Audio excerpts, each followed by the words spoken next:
नमस्कार, मराठी न्यूजवर स्वागत आहे। डॉक्टरांनी जे सांगितलेलं आहे ते ऐकून अक्षरशः काळजाचं पाणी होईल आणि 15 वर्षापूर्वी काय झालं होतं पहा।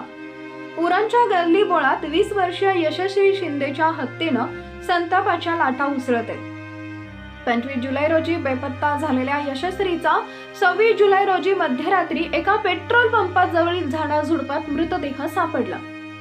25 जुलै रोजी रात्री यशस्वीच्या कुटुंबियांनी तक्रार दाखल केल्यानंतर पोलिसांनी तिचा शोध सुरू केला।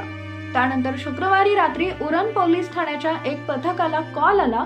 त्या कॉल नंतर पोलिसांनी कोट नाका परिसरातील घटनास्थळाकडे धाव घेतली।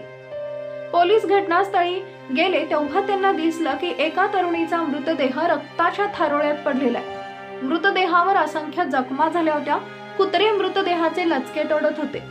कुत्र्यांनी मुलीचा चेहराही लचके तोडून विद्रूप केला होता। खांद्यावरील मांसही कुत्र्यांनी खाल्लं होतं। कमरेवर, पाठीवर, गुप्तांगावर चाकूचे वार केले होते। मृतदेहाची ओळख पटवण्यासाठी यशस्वीच्या आई वडिलांना बोलवण्यात आलं। यशस्वीचे कपडे आणि तिच्या अंगावरील टॅटू वरून तिची ओळख पटली। तिच्या हत्येप्रकरणी आई वडिलांनी दाऊद शेखचं नाव घेतलं।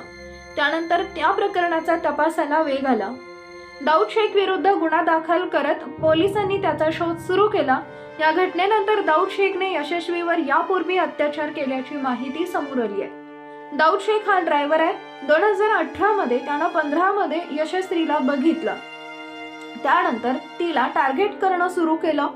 दाऊद शेखने तिला जाळ्यात ओढले। 2019 मध्ये दाऊदने यशस्वीवर अत्याचार केला। या प्रकरणी तिच्या कुटुंबियांनी तक्रार केल्यानंतर पॉक्सो अंतर्गत गुन्हा दाखल केला होता। पोलिसांनी त्याला अटक केली होती। तो तुरुंगात होता।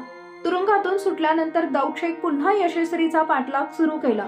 दाऊद तिला कॉल करायचा। त्यानंतर 26 जुलै रोजी यशस्वी शिंदेचा मृतदेह सापडला।